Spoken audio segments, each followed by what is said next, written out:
叫亲家啊，有叫你自妈自动的呀。听到了？什么怕的天，什么看浪中高的天，铁我闹心。哇！姐打个哦。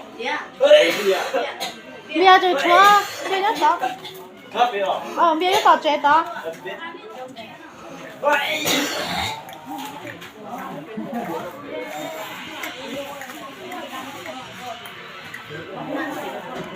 Thế có là chỗ khó không?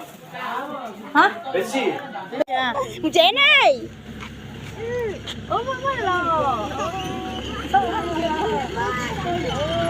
Quay xong rồi ạ. Chẳng nó chơi nó là cái cô nhớ rồi không nói lên được nữa. Chỉ là cô lấy rồi tôi chơi tôi ít nhưng lòng rồi á. Đâu sẽ lên lại đây. Vô đây, chị ông mình nhiều đây. Mình nhiều một chiếc. Ông mình nhiều ơi. Tôi bắt chú tao mù nữa à. Ngã mình nhiều một chiếc thì lấy thì luôn đâu thả.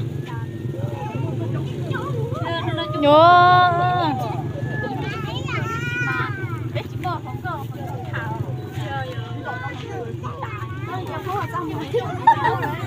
Trong mùa chín à.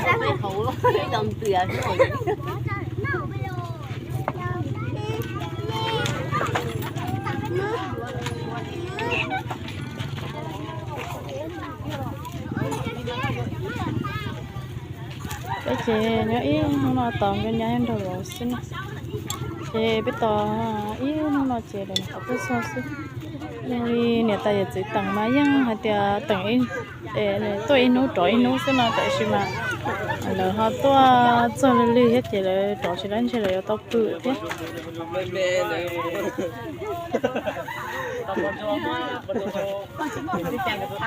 ôi da bây giờ cái tao chống rồi à lên tên chúa này tên nào Mẹ ấy nó nào tuổi mấy nó còn có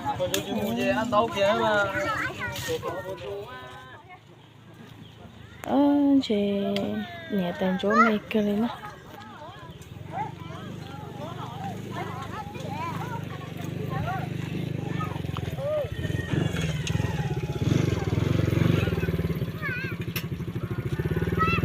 nhớ